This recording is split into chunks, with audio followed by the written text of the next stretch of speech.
Welcome everybody. Thank you so much for coming to participate and learning a little bit more about our financial aid process here at Northern Michigan University. We're going to start with a general overview presentation and then save some time at the end for your questions. Throughout the presentation, you can enter your questions through the Q&A function, and that will be private, so only the panelists will be able to see those. So if you have questions, feel free to submit those throughout the presentation. We will follow up about unique or private matters at another time, and I'll have more information later about an opportunity to sign up for those one-on-one appointments for those types of questions or more information. I also want to warn everybody that this webinar will be recorded. So if you're not viewing this live with us, please feel free to contact either the admissions office or the financial aid office to follow up with any additional questions you might have. And then to get us started, I will introduce you to Mike Rotundo, the Director of Financial Aid, and his associate, Sean Olson. Mike. Okay, thanks, Chrissy. Hey, my name is Mike Rotundo. I'm here today with Sean Olson. We're representing the Financial Aid Office at Northern Michigan University. We're here to talk today about the financial aid process. Go ahead, Sean. We're going to work our through a PowerPoint presentation, so bear with us. And today, this is just our agenda, and you'll see that on the top of each of the screens. So we just wanted to have an agenda that's available. But really, where I wanted to start was with the roles of the financial aid process. And really, we look at this as a partnership. We really look at this as not only our involvement, but your involvement and other entities as well. So really where I wanted to start with was, the student, your role in the process is really being involved, filing the FAFSA, following up with us to make sure that you are on track, because sometimes when you take one step, like filing the FAFSA, there's a next step. Do you want to accept loans? Do you want to decline loans? And if you're taking them, potentially, then you might have to complete an entrance counseling or a promissory note. So there's always something about checking with us, keeping up with us, checking on the next steps. Always, another big point for students, your role is to be checking your email. Okay, there's always some kind of communication coming from offices like ours throughout the year. And if you get an email from an office like ours and you don't know what it's saying, ask. That's a big piece for us, is making sure that you're understanding, not just ignoring an email. And also, the student's responsibility is knowing renewal requirements of different types of aid. For example, if you're receiving an academic scholarship, is there a renewal requirement of maybe a 3.0 GPA or something like that? The family, you're really the support system, and you really want to keep the students involved. In fact, I'm hoping that you're including the student on this session so they can be listening along with you. The Department of Education's responsibility is providing the resources to help fund the education.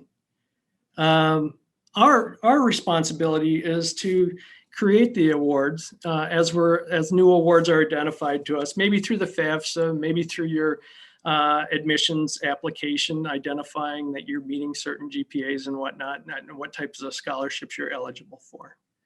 And then it's our responsibility to communicate that with you, send out the notifications that you are, what your eligibility is, and provide you with what we're still need to complete. What are the next steps that still need to be complete? We're also here to provide counseling. So if you have questions about what the financial aid award notice is saying, we're available to you, as we will be tomorrow and on Monday for these one-on-one sessions. But really, that's just what we're available for. Soon. We are also available throughout the remainder of the spring and through the summer. We're here for you. And then we also have to have a responsibility to monitor that you're meeting your renewal requirements. You're remaining eligible for the scholarships. You're remaining eligible for the financial aid. And then there's also the Student Service Center. That's NMU's billing office. they're responsible to send out the bills. And the one thing that you should be aware of is that the bills are sent out through an email notification to the student. So when it's time to receive the bill, it's not going to be in a paper form mailed. So the student should be watching for the billing statements that come out and later in July. So those are the roles of our different players in the financial aid process. Now I want to talk about a few quick facts in our office. You know, last year we processed about $91 million in financial aid, and that came from all different types of sources, whether it's federal, state, institutional, private sources, whether it's grants, scholarships, student loans, work study. Sean will be talking about some of those different types of aid processes or types in a moment. But what I wanted to let you know is that about 87% of our students, so the vast majority of our students, use some type of financial aid. And that number actually grows up to 93% when it comes to first-time students that are, first-time freshmen that are coming in for this year. So just so you're aware that we will be working with a lot of students and we will be processing a lot of aid over the year. The primary tool that we work with is the FAFSA.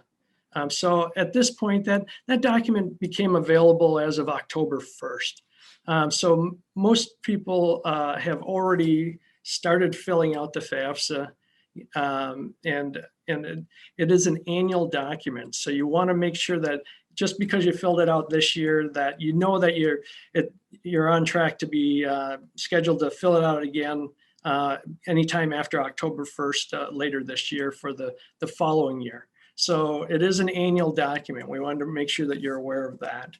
And this is the main document that identifies eligibility for all of the federal programs, whether it's the Pell Grant, the federal student loans, federal work study, but it also blends into different types of institutional aid. You know, we have an institutional grant program that blends in with our Pell Grant eligible students, as well as some state aid. We do have the Michigan Competitive Scholarship that does require the student filing a FAFSA. Now, we did send out our first set of financial aid awards end of January, out in the mail by early February.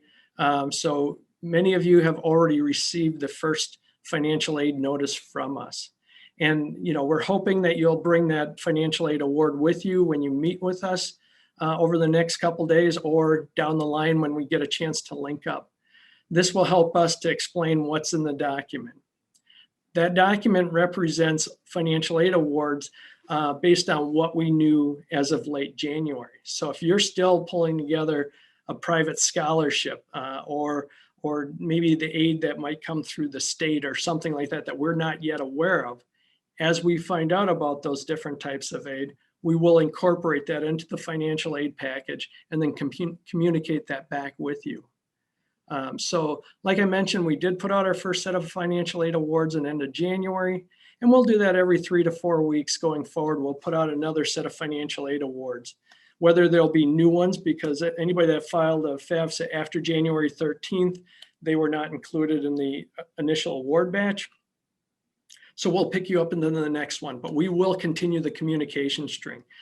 Also, if we have found out that you have other aids since that initial awarding, we'll send out a notice and later in February on that in that case. And also, if you have not yet filed the FAFSA, it's not too late. You can still fill it out. In fact, right now we're right in a timeline where we think is very important for people to fill out a FAFSA before March 1st. We don't call it a deadline because it's not a deadline, it's a priority date for us. It becomes a priority date for several different reasons, and one of them being that the state of Michigan's Michigan Competitive Scholarship requires that to be eligible for their award, you need to file before March 1st. We also tie into March 1st because it gives us a chance to work with families who have to turn in documentation to our office to give us time to communicate with you that we need the documents, that you submit the documents, and then we have a chance to review them in a timely manner so that you're not dealing with the financial aid office in August trying to pull together your financial aid eligibility. That becomes key to us, is the sooner we can get things taken care of for you, the less pressure on the financial aid side and the more information that you have, because now you know what type of eligibility you have, and therefore what other gaps that you need to fill if that's the case. Now I'm going to turn the presentation over to Sean to talk about some of the aid types. Thank you, Mike.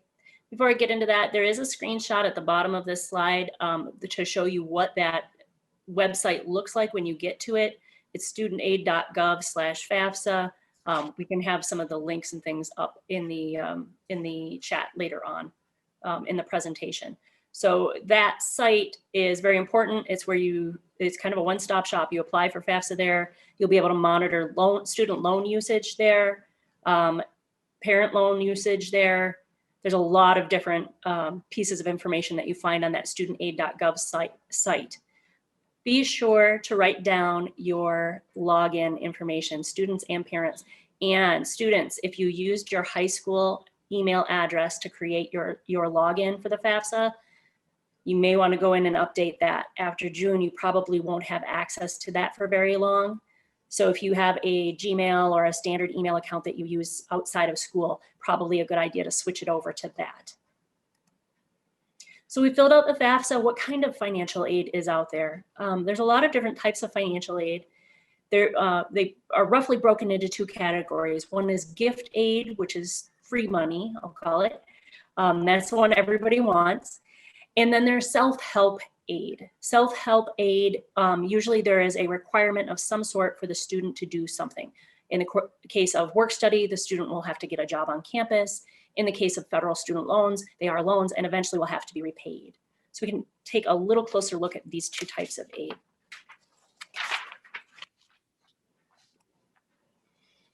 I'm sorry. Grants and scholarships are also split into two categories. Grants are typically need-based, and need is based on the determination of the FAFSA. So everything kind of comes back to that free application for federal student aid. The household need is reflected in the outcomes from the FAFSA, and based on that, we may or may not be able to award federal grants. Scholarships, conversely, are typically based on merit or relationships. Those are permissible for anyone regardless of need. So even a household that has a strong income, large assets, is still going to be able to use scholarships because those are merit-based and tied to who the student is and what kind of work they've performed academically typically. Work study is a little bit different from all the other forms of financial aid. It is financial aid. We do have to include it in all of our calculations in the office as we make sure that this piece and that piece are going to work together. But work study does not help at the bill time. It is an eligibility. It's an allowance that the student can earn by getting a job, typically on campus, to earn money on the front side at the student level. All it looks like is a paycheck every couple of weeks. So you get a direct deposit to your bank account based on the hours worked. On the back side, however, work study funds are helping to assist that student in getting the job in the first place. About 2/3 of that student's paycheck is being covered from federal work study dollars, rather than just the office that student works for, the department. This is important because if a department has a very tight budget and maybe can only afford one student employee out of pocket, now they can afford 2 or 3 students, which opens up a lot more opportunities for jobs on campus, a lot more opportunities for students to interact with not just other students, and not just their faculty or staff members. They actually get a chance to rub elbows with staff. Might be staff in the dining halls, might be staff in offices, but it creates connections. So aside from a paycheck, which won't be huge, but it'll help you get a pizza now and then, and maybe help you pay off some of your bill, there's a lot of benefit to working on campus. We've seen studies that show that grades are improved for students who work while they're in school. graduation rate is higher for students who worked while they were in school, and the retention rate, meaning we see their faces that third semester. So really good reasons to look at jobs. If you're nervous about students working, especially in that first semester, many of the jobs don't require a large commitment. So you can kind of work with the employer, whichever office you're looking at to work in, and find out how many hours a week commitment is this? Is it flexible? These offices all know these are students first. So in most cases, they're able to work with changing schedules, all right? Keep in mind though, it does not apply directly to the bill. Financial aid office does not assign jobs. You do have to go out and find those. After you've participated in orientation, you'll be able to log on to the Career Services website. Northern's Career Services website has a program called Handshake that allows you to search for open positions, upload documents such as a resume or an application. But also don't be afraid to walk into an office or a department that you're interested in working for and asking, are you hiring soon? That may be a way to find out about new jobs. Student loans. So my whole world is student loans. I'm assistant director in the office, and I work with the federal student loans, the direct loan program, the private student loans, and I'm back up to the Parent Plus loan program. So this is where I live. I'll try to keep it short. Federal student loans come in a couple of different flavors. Subsidized, which means 0% interest is accruing while the student is in school. Subsidized loans are need-based. So again, based on the outcomes of the FAFSA, a student may or may not qualify for subsidy on their student loans. And unsubsidized. Unsubsidized loans do begin to accrue interest as soon as funds are dispersed to the student account. However, both loans, as you can see by this year's examples, have very low interest rates. Since the pandemic hit, it's gotten very low, so 2.75% this year. Prior to this year, the average has been about 4.4%, so still very low interest rates on the federal student loans. They are limited in dollar amount for each academic year. At the freshman level, for example, $5,500 is the limit of the total of your loans. So you may qualify for subsidized. If you don't, you'll still qualify for the same total amount in unsubsidized loan. And everyone will have at least a portion of their loans as unsubsidized. You don't have to accept the federal student loan. So if you have another resource, particularly in the first year or two, if you have an education savings account, for example, or maybe you've just saved up a bunch of money because you know you're going to be going to college, you can decline the student loans. This is the only piece of financial aid that will be offered to you, but not accepted for you. So anything free, we assume you want. That's probably a pretty good bet. But the federal student loans will always be offered to you, and there's an active acceptance process that you'll have to go through, which is detailed in those award notification letters as you're receiving those. Other student loan options include private student loans through banks, credit unions, or other financial institutions. They vary from one location to the next. So bank A, B, and C can each have something called a student loan, whose rates and terms and conditions and features and benefits all vary one to the next. I often get asked, who do you recommend? I can't, for two reasons. One, ethically, I really shouldn't be steering you toward a certain lender. And two, it's not a one-size-fits-all option. So you do want to do a little bit of homework and research. There's a section of the Financial Aid Office's webpage under Sources of Aid called Alternative Loans. I encourage you to take a look at that. There's a really great list of questions that you should be asking yourself and the lenders as you're kind of shopping. And there's also a link to a site called Elm Select to help you see thumbnail sketches of what lenders typically are offering right now. It's a list of lenders students at Northern have used typically in the past. It's not all inclusive, so it's definitely just a tool for you to use to kind of see what kind of rates and terms and also the vocabulary and language of private loans. Northern also does participate in the Direct Plus loan program, both the Parent Plus loan program and the Graduate Plus loan program. Incoming freshmen, undergrad students, typically, if they're going to use this, it's going to be a Parent Plus loan. Parents, this is a loan in our names only. They can never be consolidated with the student.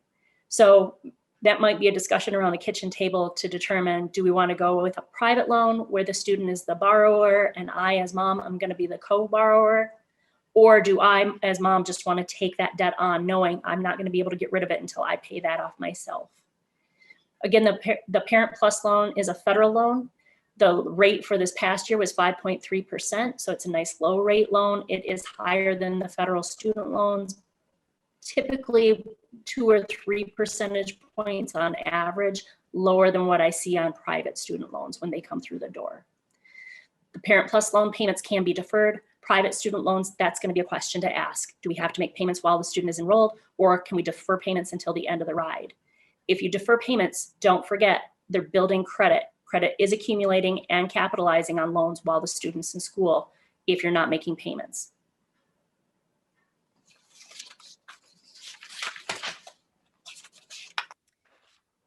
One of the steps that we participate in and heavily in the financial aid office is something called verification. Verification happens to about 18 to 20% of FAFSAs each year. It's a quality assurance piece that the Department of Education requires schools to perform. You'll see it as, oh my gosh, we have to turn in paperwork. Don't panic.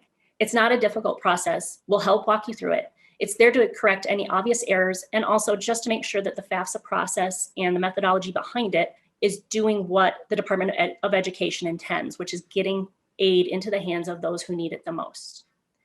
When you get selected for verification, you will get notified from Northern Michigan University's financial aid office. So if you received an award notification recently, you may see this. There's some additional documents, forms that need to be completed. There should be a checklist there of other things that are needed. Read it over carefully. This is basically show your work. I get a call frequently on this saying, I already supplied all of this information on the FAFSA. Why do I have to do it again? If you think of this as the 5th grade story problems that we all kind of didn't like that much, this is the part where we have to show our math. So on the FAFSA, we said we had 4 people in the household and 2 of them are in college. Now we need to submit documentation showing who are those people in the household, what is their relationship to the student at this university, and what schools are the 2 students in the household attending. Very simple information for the most part. Any documents you turn into us, make sure you sign them. Federal income tax return copies, if you do have to submit those, most of us don't sign those. We don't do them on paper anymore. We do them electronically, which is so fast. But when we need those documents for verification, you will need to sign those documents where they should have been signed had you done them by paper. Often we get asked as people are turning in verification documents, is this it? Well, maybe.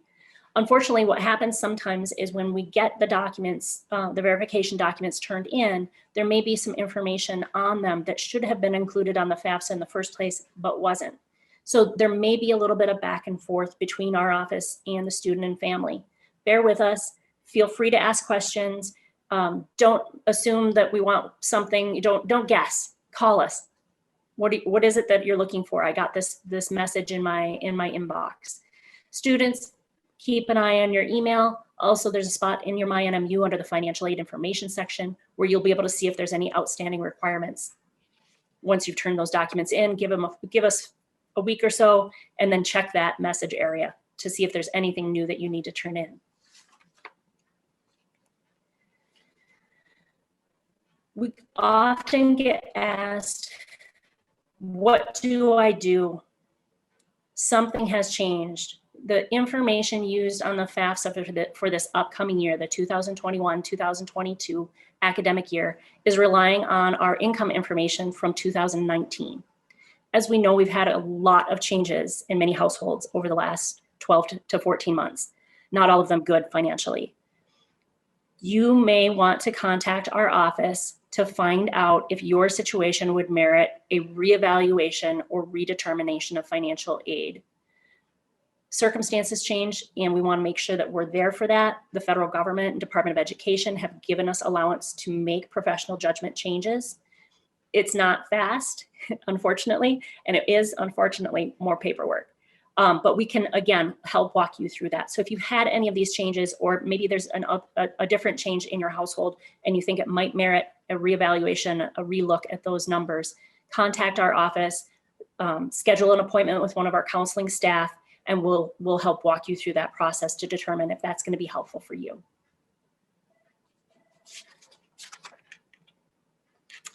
Mike is going to take us through now to the end of the presentation. Okay, thanks, Sean. These are just some minor points, but just wanted to make sure you understood some of our processes that we work with. When we are awarding our financial aid, we're basing our dollar amounts around full-time enrollment. So if a student ends up, a full-time enrollment for an undergrad student at Northern Michigan University is 12 credit hours. So if a student's enrolled in maybe 8 credit hours or 6 credit hours, that could result in an adjustment to some of the aid types.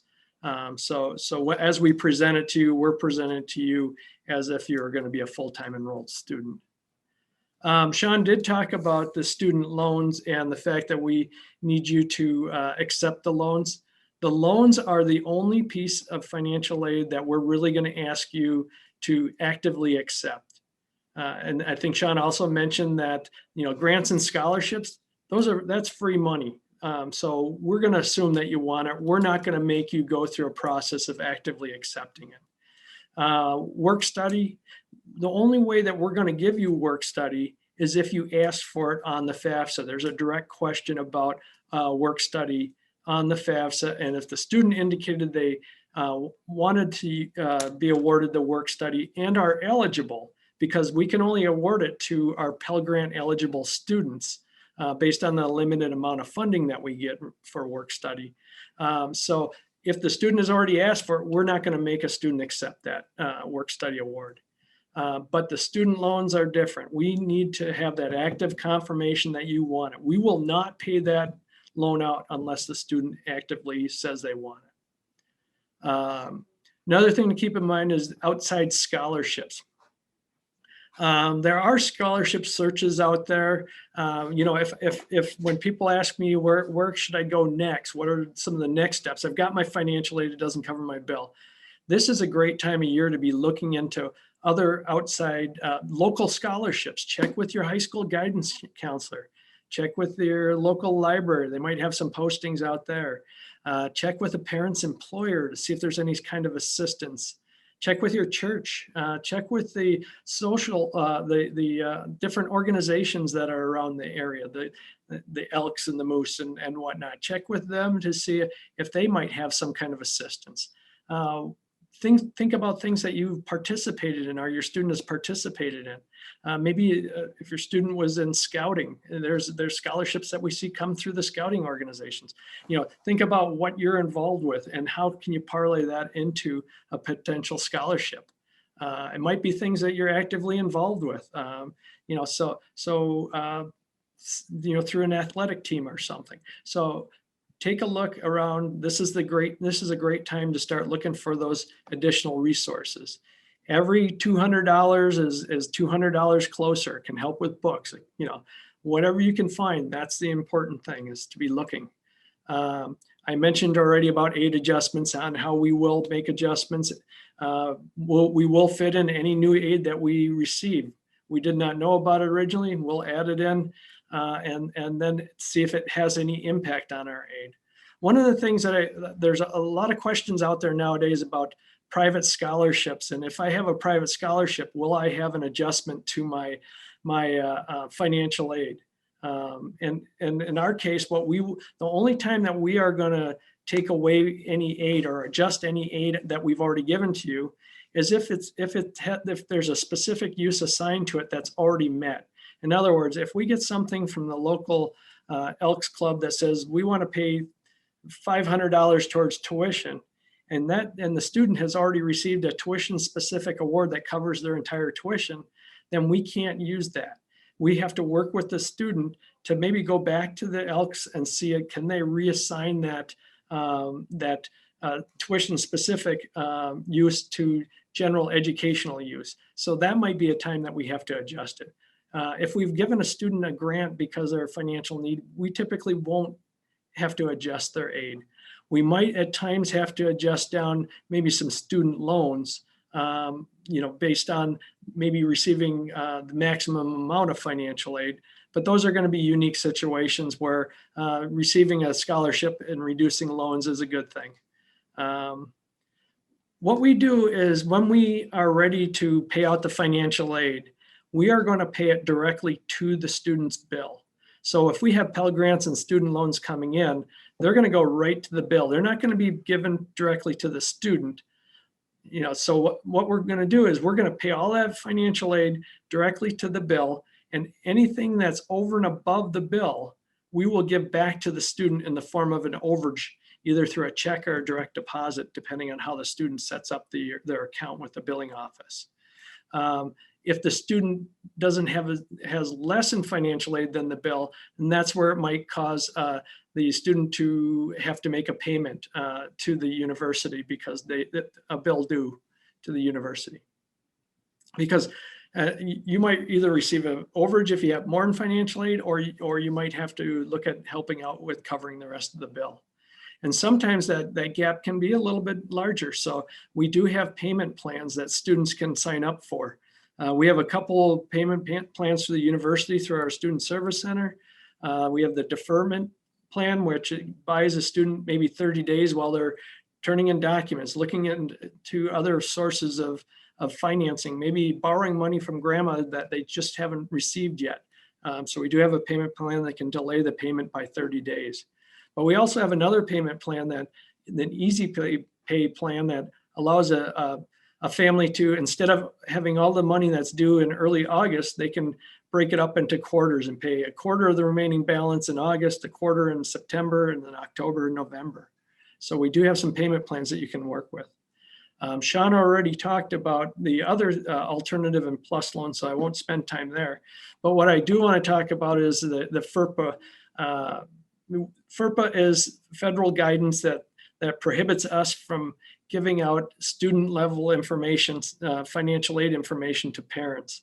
And so you have to understand that. You have to work with us. We do have a release form on file where we can have the student sign off and say, yes, I can talk to this parent. Okay, so just know that we do have the ability to work with you. Rights and responsibility. This is an area that we always have to monitor that students are remaining eligible for their financial aid. So every semester I have to go through at the end of the semester and identify any students, and we'll talk about all three of these real quick because I know we're running short on time. I have to monitor that students are maintaining at least a 2.0 undergraduate GPA, cumulative GPA. And so if a student is earning that, no problems. If a student falls below our 2.0 threshold, then I have to send them a nastygram and tell them that they're on financial aid warning for a semester, still eligible for the next semester. But after that second semester, if they're still below a 2.0, then I have to take away their aid eligibility. So there is a direct impact on students not being able to perform. So college education, you got to take it seriously. We are here to make sure that students are progressing through their degrees. And so we do have to monitor that. And that would impact not just federal aid, but institutional and state aid. Another thing that we monitor is that students are completing their degrees on time. And that is earning their degrees within a reasonable period of time, which in the federal definition is 150% of the credit hours. So in numerical explanation, if a bachelor's degree is 120 credit hours, that means a student has to finish that bachelor's degree within 180 credit hours or they'll lose their financial aid eligibility. This can impact students who are changing degrees, changing schools, not passing classes. This can really impact them in the long run. I also have to monitor that students are earning their credit hours. So students that are failing classes, repeating classes that they have already passed, or withdrawing from classes, I have to monitor that they are earning those credit hours, at least at a clip of 2/3 of their, 67% of the classes that they attempt, they need to be earning. So. And then finally, just some last minute thoughts. Make sure, again, file by March 1st annually. That gives us plenty of time to get everything in place. Keep a file for your FSA ID, your password. One of the things that I always suggest is if you're going to, apply for private scholarships or private student loans, and you're using or you're contacting people through an email, maybe create a backup Gmail email account that is just specifically for these types of programs, so that in the end you can discard that email account and you won't get all of the spam coming through your regular email account. We do have foundation scholarships. We have 300 plus scholarships from people who have donated to the university for different uses, whether they're for degree specific. Sometimes we'll have people that will identify maybe a major, the biology or math or something, and they want to make sure that they're giving money to somebody from a certain location. But we have over 300 scholarships that students can apply for. We just closed our application period as of the 15th. I know that the admissions office was reaching out and advising you guys of this availability, but just know that every February for a couple of weeks, we will have an open application period for scholarships for the following year. Again, I'll reinforce the fact that we do want your student to be checking that email regularly, especially the NMU email account. So, and with that, I think we're really, I know that we went over a little bit, and I apologize to Chrissy. She gave us strict marching orders of 25 minutes and we went over it. So I'll turn it back over to her. Thanks, Mike. Thanks, Sean. The content that you guys covered was fantastic, and I'm sure nobody's going to mind getting a little extra information, especially on this really heavy, detailed stuff. We did get a number of great questions in our chat, and I'm going to lobby those to you guys. But before I do that, just to be conscious of time, I want to make a couple of housekeeping announcements before we get to the Q&A. This is being recorded, so anybody who logged in maybe later, we will have the recording available. We're going to send it out to everybody who registered for this. So if you registered and weren't able to attend live, we will send this to you. You're probably seeing this after you open that email. But for those who maybe have family members that you want to participate, they will get that. We will also be sending out a link to sign up for one-on-one appointments tomorrow, Friday the 19th, and Monday, February 22nd, with our financial aid experts in our office. If you are interested in scheduling one of those, that email will come tonight. So keep an eye on your email. It will come to the one that you registered for this webinar on. In order to schedule an appointment, you will need your student's NMU-IN number. If you've already received an award letter, your NMU-IN can be found in the lower right-hand corner of your award sheet. If you have received one of those awards, make sure you have it with you for your meeting tomorrow or Monday when you're meeting with those experts. If you have not yet received an award, your IN number can be found either in your welcome letter that you got from admissions or through your My NMU account. If you log in, there's a home tab, and then you can click on Manage Your User Account, and that will have your NMU-IN number available there. So, housekeeping out of the way, you're ready, Mike and Sean, for these toughies. We did have a lot of questions having to do with loan rates. Specifically, if you accept a student loan freshman year at that 2.75%, is that rate locked in for all 4 years? Can it go up? Well, how does that work with the loan rates? Sure. That's a really great question. So the federal loans have a rate assigned for each academic year. Academic year 2020, 2021, our current academic year, the rate assigned for the federal student loans was 2.75%. Any loans taken out this year by our students will always stay at 2.75% until they are paid off or consolidated into another loan. Next year's loans will have a different rate. We get the rates, I want to say, toward the end of March. May? May. It's okay. I know it always feels very late. I don't anticipate those rates to go up this year based on current events. So So the rates are still very, very competitive. And like I say, prior to this, the average rolling 4-year average was, I want to say 4.3 or 4.4% on those federal student loans. The highest rate since I came on board more than 10 years ago, we had 1 year where unsubsidized loans had a weird 6 point something rate assigned to them. So that was a one-shot, one-time event, really. Another question on the loans. How long does it take to pay those back? Is there a fixed amount of time that you have after graduation to pay those back? So, oh yeah, go ahead. Nope. Okay. So the federal student loans have a lot of different repayment plans. So that one's hard to answer. The repayment plans are flexible and changeable. So as I move from being a student into repaying my student loans, if I have a job lined up and things are going great, I might want to get into the standard repayment plan, which will take the balances of my loans and assign a payment that will get them all paid off in 10 years.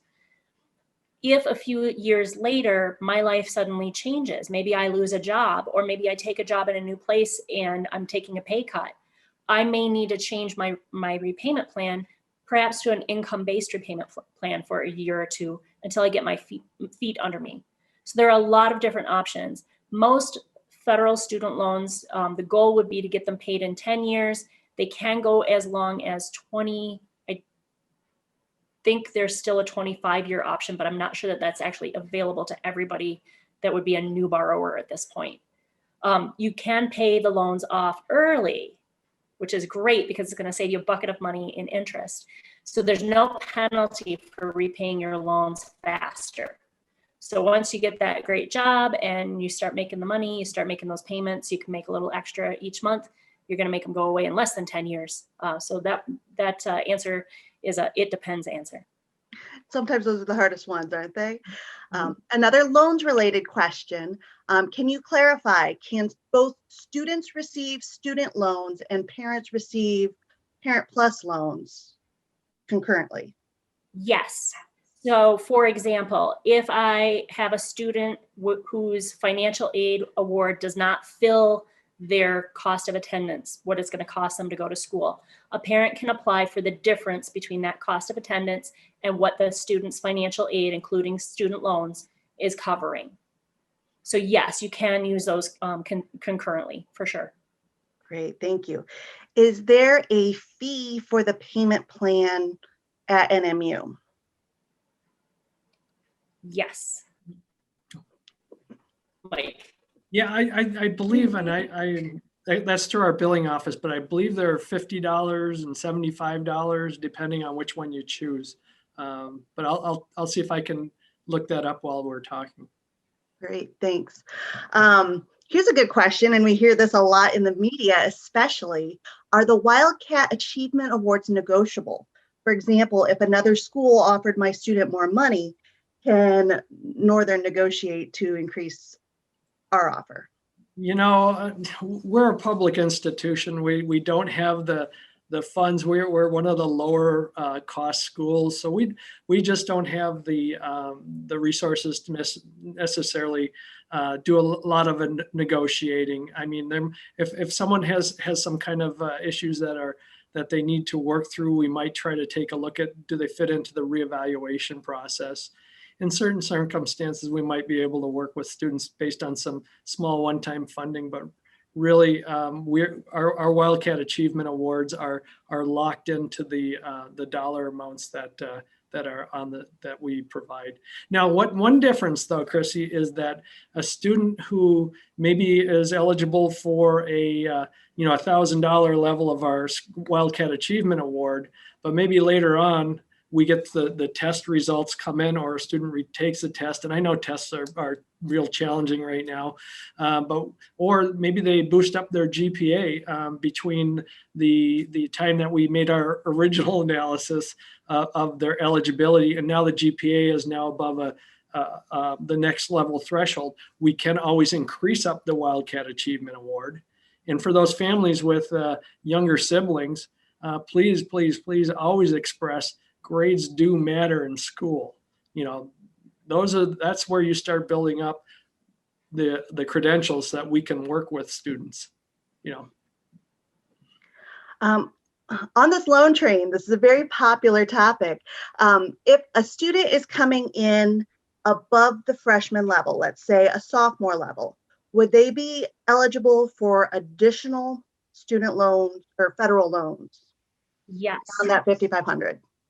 So the federal loan limits, the annual loan limits are based on three things. First is dependency status. Most students coming in as freshmen are going to be dependent students, meaning the FAFSA requires you to supply parent information. Two is class standing. So if you're coming in as a first-year freshman, then that $5,500 is going to be the limit on those federal student loans for a dependent freshman student. However, we do see a lot of students who have been dual enrolled perhaps in high school and are coming in with some credits. If you're coming in with over 28 credits, so you're coming in as a sophomore level student, then you would be eligible for an additional 1,000, so 6,500 as a dependent student. The only exceptions to that would be students who are entering one of our certificate programs are always going to be limited to the freshman amount. Students who are entering into our associate or two-year degree programs are always going to be limited to the sophomore level. They won't go up again after sophomore. So freshman, 5,500, sophomore, 6,500, junior, senior, $7,500 for dependent students. Thank you. One more loan question, and then I think we'll switch back to work study for a minute. But we've got families that are receiving financial aid offers from several different colleges, and they're noticing that some colleges are offering a larger direct unsubsidized loan than the offer from NMU. Since they're based on the same FAFSA figures, why would that be different? Sure. I think maybe they misspoke. They may see a smaller or larger subsidized loan amount. So for example, on a freshman student, the first $3,500 is the amount that could be subsidized based on the outcome of the FAFSA. You know what? Another thought. That subsidy. Sorry. That subsidy, though, is going to be based on, again, the difference between the cost of attendance and other aid. So if you're looking at comparing Northern's aid and you're seeing a smaller dollar amount for the subsidized loan than, say, a Big Ten school or a private school, so a school that has a much higher cost of attendance, you may see the full $3,500 as subsidized at one of those schools, where at Northern it may be partial. That's because of the difference in the costs, the upfront costs. Mike, you were saying? Yeah, sorry, Sean. You a little bit froze up on my screen, so I thought you were done. But sometimes other schools will also package a direct plus loan into their financial aid award notices. And that is a philosophy that Northern doesn't have. We have the direct plus loans here and are fully functional and can award those, but we're only going to award those based on a parent requesting the dollars. We don't assume that that's how a family wants to fill that additional gap. So sometimes there's an extra direct plus loan that's applied by different schools, and that's just a philosophy that we just don't have here. But we do have the tool, we just don't have the philosophy of packaging it up front. Thank you. So back to work studies. Some of this might have already been answered, but I know some people popped in maybe a little later. So what if we do want work study and we didn't put it on our FAFSA? And do work study jobs have to be on campus jobs, or can you work at McDonald's in town and do work study? Well, let's hit the second one first. The work study jobs are primarily on campus. We do have maybe up to 10 that are available for off campus and some service related groups, but nonprofits, but McDonald's, Walmart. No, if you were awarded work study and you have and you're working off campus like that, then you might as well cancel the work study, because it's just sitting there and not able to pay. It's taking up space on you. And if a student originally was not awarded a work study, again, what I look for when we're awarding the work study is, number one, did the student ask for it on the FAFSA? Because again, there's a direct question about work study. Do you want it? Number two, are they Pell Grant eligible? And number three, is there room in their total amount of financial aid? And if that happens, that's fine. If a student said, I don't know for the on the FAFSA if they wanted work study, then we won't award it. But if a student comes back to us later and says, I didn't request it on my FAFSA and I am Pell Grant eligible and I do want it, then I can definitely take a look at that point and see if that's eligible. Also, I did have a chance while Sean was talking about the loans to look into the payment plan fees. The two payment plans that we had the easy pay where you break it up into 4 payments. That's $50. And there's also the deferral plan where you can delay the payment from 30 days. So instead of owing in early August, you now owe in early September. There's a $75 fee for that payment plan. Excellent. Question about the academic scholarships, the Wildcat Achievement Awards. Are those good only for the first year at Northern, or are they good for all 4 years? Oh, excellent. The scholarships that we award are typically going to be eligible for 8 semesters. And what we do is, but we do have a renewal requirement that's attached to them. So if a student is receiving a Wildcat Achievement Award, we're going to look at the end of their first year, not the first semester, but the end of the first year. And if they're meeting the renewal requirement of a 3.0 GPA, then we'll award it for the following year. So we'll do it on a year-by-year basis. We'll look for renewal. And as long as the student's meeting those renewal requirements, we can pay for it up to 8 semesters. Great, thank you. Okay, we know these words in our offices, right? What's a Pell Grant and how do I get one? Well, you start by filling out the FAFSA. And the Pell Grant is the federal government's, through the Department of Education, that's a primary grant for high need families. High need can have different definitions. There is not a dollar amount of income that directly correlates with having Pell Grant eligibility. That's why you need to fill out the FAFSA. When you fill out the FAFSA, and the FAFSA looks at the financial strength of the family based on the income information, based on the family size, based on the number of students that are in college. And that determines if a student is coming from a financially need-based family. And if that should happen based on the Department of Education's interpretation, then they could have a Pell Grant assigned. So. Great. And then just to clarify, can students be eligible for both Pell Grant and work study benefits? Yes.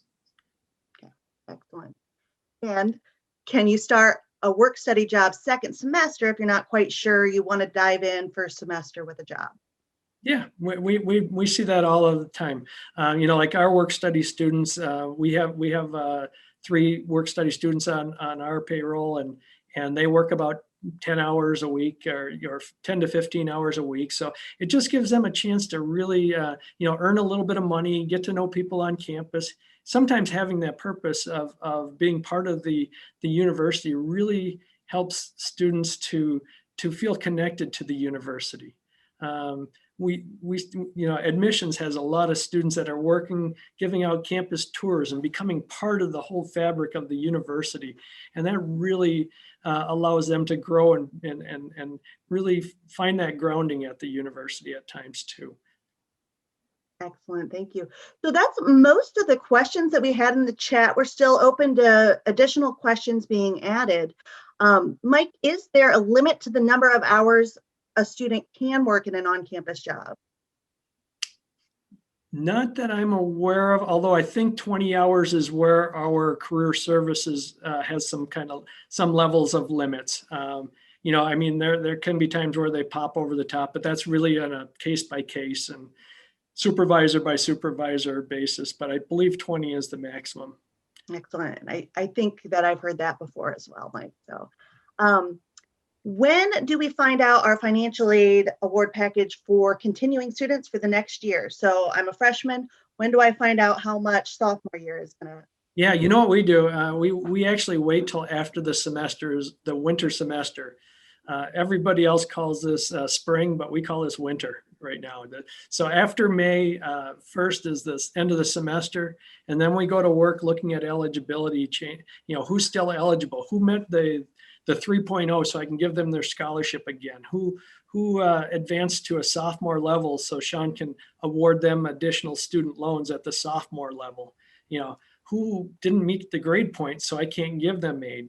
I don't want to, I could be awarding them now, but the problem is that it would change so much, or it could potentially change so much. And I could be saying, yes, you're potentially eligible for the scholarship. And then come May, when I see the results, I might have to take that away. And that's just a real frustration.